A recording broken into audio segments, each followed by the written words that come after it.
Début 2025, alors que l'Ukraine entre dans sa 3e année de guerre totale avec la Russie, la guerre non conventionnelle est devenue plus qu'une nécessité, c'est une pierre angulaire de la survie. Parmi la panoplie d'outils que l'Ukraine a fait revivre, l'un d'eux se distingue non pas par sa sophistication moderne, mais par sa simplicité brutale. Le caltrope. Cet ancien dispositif à 4 pointes, vieux de plus de 2000 ans, est déployé dans les zones de guerre à travers l'Ukraine pour neutraliser les véhicules russes et perturber la logistique de manière peu coûteuse et à fort impact. Un caltrope est une arme passive de déni de zone conçue de telle sorte qu'une pointe acérée pointe toujours vers le haut, quelle que soit la façon dont elle tombe. Traditionnellement utilisée pour mutiler les chevaux ou percer les pieds de l'infanterie en progression, son application moderne vise les pneus en caoutchouc et le mouvement des véhicules. Selon un récent rapport de Defense Express, les forces ukrainiennes ont déployé des caltropes à proximité de zones d'infrastructures critiques, telles que les routes menant à la centrale nucléaire de Rivne, afin d'empêcher les équipes de sabotage ou les véhicules de reconnaissance russes d'avancer sans être détectés. Mais pourquoi se tourner vers un dispositif aussi primitif en 2025 ? La réponse réside dans la guerre asymétrique. L'Ukraine ne possède pas les mêmes divisions blindées, la même supériorité aérienne ou les mêmes stocks d'artillerie que la Russie. Elle a plutôt misé sur l'agilité, la technologie des drones et l'improvisation. Dans ce contexte, les caltrops offrent des avantages uniques. Ils ne nécessitent ni carburant ni électronique et presque aucun entretien. Ils sont légers, faciles à déployer et peuvent être produits en masse à partir de ferraille ou de techniques de forgeage de base. En bref, ils permettent de bloquer une zone sans les complications diplomatiques ou la létalité à long terme associée aux mines terrestres. Le ministère américain de la Défense classe ces outils dans la catégorie plus large des armes moins létales, dont l'objectif est d'entraver les mouvements plutôt que de faire un grand nombre de victimes. Cette distinction est essentielle. L'utilisation des caltrops par l'Ukraine est conforme aux conventions internationales, offrant un avantage tactique tout en minimisant les dommages causés aux civils lorsqu'ils sont correctement gérés. Plus important encore, les caltrops s'inscrivent dans la doctrine de défense plus large de l'Ukraine, ralentir les avancées russes, gagner du temps et organiser des frappes de précision avec des drones ou des armes anti-chars. Il ne s'agit pas seulement de bloquer les routes, il s'agit de façonner le champ de bataille de manière à favoriser le défenseur. Nous sommes en 2025, mais sur les routes du Donbass et dans les forêts de Rivne, l'un des outils de guerre les plus efficaces est une poignée de pointes métalliques aiguisées dispersées sur le sol. Les soldats ukrainiens font reculer le temps et les convois russes à l'aide de caltrops. Bien qu'ils n'aient pas le glamour des missiles de précision ou des outils cybernétiques, leur effet est d'une efficacité effrayante. Des camions immobilisés, des lignes d'approvisionnement bloquées et des soldats russes bloqués sur un terrain vulnérable. Cette solution low-tech a acquis une notoriété pour son utilisation aux côtés de l'un des outils les plus avancés de l'arsenal ukrainien, les drones. Comme l'a rapporté pour la première fois The Telegraph fin 2024, les forces ukrainiennes ont modifié des drones commerciaux pour transporter et larguer des caltrops sur les routes empruntées par les convois de ravitaillement russes. Cette tactique est devenue un exemple classique de perturbation à faible coût. Lorsque les pneus éclatent et que les véhicules s'arrêtent, des drones ukrainiens FPV, First Person View, suivent souvent le convoi et s'écrasent sur les véhicules en panne avec des charges explosives. C'est la synergie entre les caltrops et les drones qui rend cette tactique si efficace. Le premier force un arrêt, le second garantit que l'arrêt devient mortel. Il en résulte non seulement des dommages physiques, mais aussi une guerre psychologique. Les blogueurs militaires russes ont documenté la peur que ces dispositifs inspirent. Un compte Telegram pro-russe anonyme s'est lamenté et nous devons voler sur ces routes à toute vitesse en priant pour que nos pneus n'explosent pas. Si nous nous arrêtons, un oiseau ennemi apparaît et nous bombarde. Le oiseau, bien sûr, est un drone ukrainien. Au-delà des lignes de front, l'utilisation des caltrops sert également un objectif stratégique secondaire, la dissuasion. Lorsqu'une route de ravitaillement est connue pour être truffée de pointes, des chemins alternatifs doivent être empruntés, souvent moins directs et plus dangereux. Cela donne aux unités ukrainiennes un temps supplémentaire pour se repositionner, se regrouper ou préparer une embuscade. Dans une guerre où chaque seconde peut être décisive, les caltrops permettent de gagner un temps précieux. Ces dispositifs offrent également une contre-mesure à l'avantage numérique de la Russie. L'armée russe dispose de plus de véhicules, de carburant et de routes à couvrir. L'Ukraine, avec moins de ressources, peut ralentir des formations entières avec quelques kilos de métal. C'est un multiplicateur de champs de bataille. Les analystes militaires du Royal United Services Institute, RUSI, notent que le caltrop est un excellent exemple de perturbation sans escalade. Il frustre l'ennemi, lui fait perdre du temps et limite sa mobilité, le tout sans susciter d'inquiétudes internationales concernant les armes interdites. En 2025, la guerre n'est plus seulement une question de puissance de feu brute, il s'agit d'adaptation, de résilience et de créativité stratégique. Et avec les caltropes, l'Ukraine prouve que même une arme médiévale peut encore jouer un rôle mortel sur un champ de bataille numérique. Les racines du caltrope s'enfoncent profondément dans l'histoire militaire, servant de menace silencieuse à travers des millénaires de champs de bataille. Connu en latin sous le nom de murex ferreus, fer barbelé, son premier usage militaire largement documenté remonte à la bataille de Gaugamel en 331 avant JC. À cette occasion, les forces perses du roi Darius III ont semé des dispositifs similaires aux caltrops pour perturber l'armée d'Alexandre le Grand en progression. Bien que le génie tactique d'Alexandre ait mené à la victoire, les pointes ont révélé une vérité militaire fondamentale. Ralentir l'ennemi était parfois plus efficace que de l'affronter de front. Les Romains ont rapidement adopté ce concept. Lors de la bataille de Carès en 53 avec JAC, les légions romaines sous Crassus ont tenté de repousser la cavalerie parthe en déployant des caltropes. Bien qu'ils aient finalement été vaincus, l'utilisation de tels dispositifs est devenue une tactique défensive standard de Rome. À l'époque des campagnes gauloises de Jules César, les camps romains comprenaient régulièrement des défenses de périmètre utilisant des pointes de fer ou de bois aiguisés, soit enfouis dans des fosses, soit dispersés le long des chemins que l'on s'attendait à voir empruntés par l'ennemi.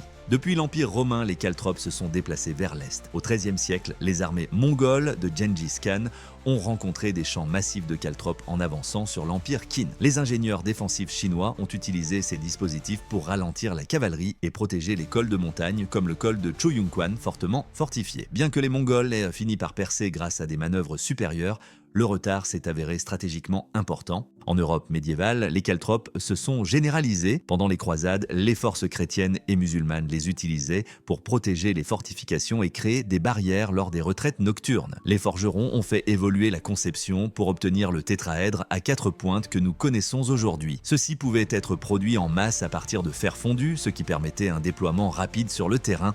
Au XVIIe siècle, les caltropes avaient fait leur chemin jusqu'aux Amériques.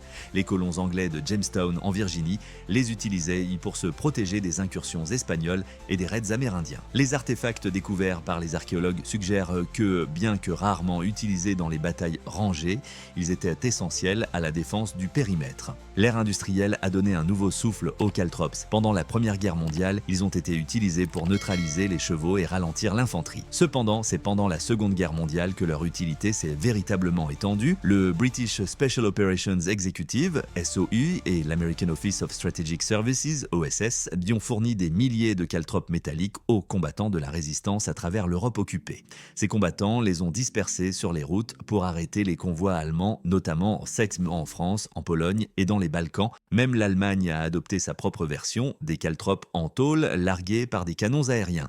L'une des tactiques de la Luftwaffe allemande consistait à en larguer des milliers derrière les lignes alliées pendant la campagne de Normandie, dans le but de perturber les mouvements des chars et des camions de ravitaillement. Ces versions étaient rudimentaires mais efficaces et permettaient souvent de détruire plusieurs pneus de véhicules lourds.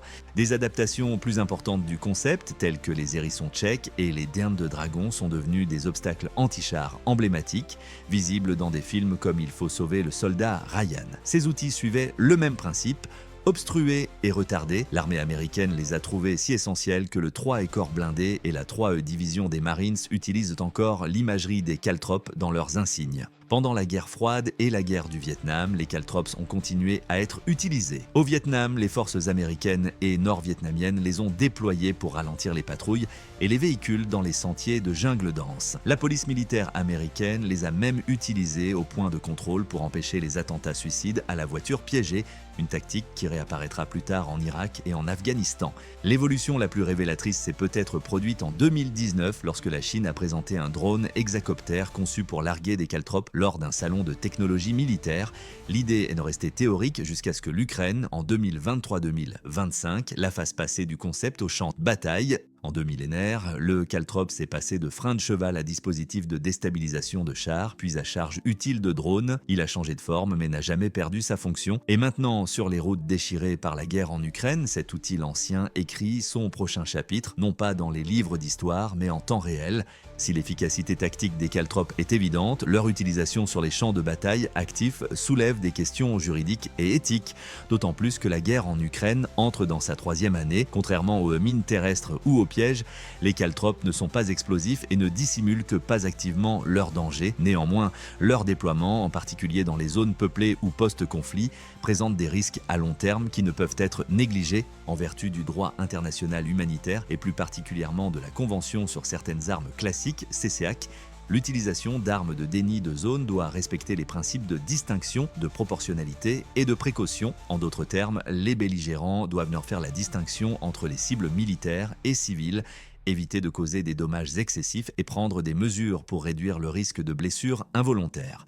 Le Comité international de la Croix-Rouge, CICR, n'a pas classé les caltropes comme illégaux, mais a averti que les outils persistants de déni de zone peuvent causer des dommages après un conflit s'ils ne sont pas systématiquement retirés. De par leur nature même, les caltropes restent actifs jusqu'à ce qu'ils soient physiquement éliminés. Contrairement aux mines terrestres modernes dotées de minuterie auto-neutralisante, ces pointes constituent une menace indéfinie pour les civils, en particulier dans les zones rurales et forestières. Dans les mois qui suivent des combats intenses, les habitants qui rentrent chez eux peuvent, sans le savoir, rouler ou marcher sur des routes contaminées. Les enfants, les animaux et les travailleurs humanitaires sont exposés à des risques disproportionnés. L'Ukraine a cherché à atténuer ces dangers. Selon un rapport de 2025 de l'Agence d'information nationale ukrainienne, les forces ukrainiennes se sont coordonnées avec les groupes de défense civile pour marquer les zones à haut risque et donner la priorité aux opérations de déminage dans les régions libérées. Néanmoins, ce processus est laborieux et lent. Le service national des situations d'urgence ukrainien a estimé en janvier 2025 que plus de 30% des zones précédemment ensemencées de caltropes ou d'autres dangers n'avaient pas été déminées. Une autre complication réside dans l'attribution. Les caltropes, étant petits et non marqués, ne sont pas facilement identifiables par leur utilisateur d'origine. Cela peut compliquer la responsabilité si des civils sont blessés dans des zones contestées. Bien que leur utilisation ne viole pas le droit international en soi, la manière et le lieu de leur déploiement ont des implications juridiques et morales importantes. En bref, l'Ukraine doit trouver un juste équilibre, utiliser les caltropes pour ralentir ou endommager les véhicules ennemis tout en veillant à ce qu'ils ne deviennent pas un danger permanent pour les civils qu'ils sont censés protéger. Dans une guerre définie par l'innovation, cet exercice d'équilibrisme pourrait s'avérer être l'un des défis les plus difficiles à relever de toutes les tactiques non conventionnelles apparues dans la guerre russo-ukrainienne. Peu ont suscité autant d'attention ou d'admiration que l'intégration par l'Ukraine des caltropes à la guerre des drones. Cette tactique hybride est un cas d'école de perturbation asymétrique utilisant des outils peu coûteux pour infliger des dommages opérationnels et psychologiques démesurés à un ennemi technologiquement supérieur.